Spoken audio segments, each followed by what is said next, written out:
Hello, हाय, नमस्कार. कशा आहात सगळेजण? तुमचं स्वागत आहे माझ्या एका नवीन ब्लॉगमध्ये. सो गाईज, आज आहे त्यांचा उपवास. त्यांच्यासाठी मस्त बनवायचं आहे जेवण. त्यांना खायची होती कोथिंबीर वडी. सो चला, कोथिंबीर वडी आधीच बनवून ठेवली होती, म्हणून मग मस्तपैकी ती चिरून घेतली. चिरून घेऊन ती बाजूला ठेवली. कुकरमध्ये डाळ टाकली, डाळीमध्ये पाणी ओतलं, त्याच्यामध्ये हळद टाकली, मिरची टाकली आणि डाळ लावली कुकरला शिजायला. कुकरला डाळ शिजायला लावल्यानंतर खूप कंटाळा आला होता. म्हटलं चहा बनवावा. चहा उकळायला ठेवला.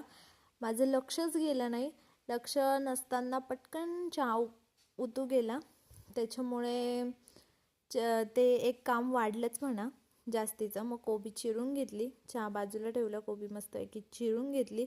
नंतर कुकर बघितला तर डाळ मस्त अशी शिजली होती. मग म्हटलं चला कशाला वेळ घालवायचा, मस्त अशी डाळीला फोडणी दिली.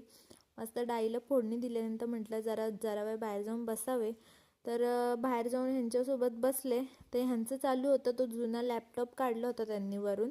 त्या जुन्या लॅपटॉपमध्ये त्यांचे फोटो शोधत होते, तर त्याच्यामध्ये ते फोटो शोधत होते. मग मी मस्तपैकी वडी तळून घेतली आणि अशी मस्त जेवणाची ताट तयार झाली. बाय.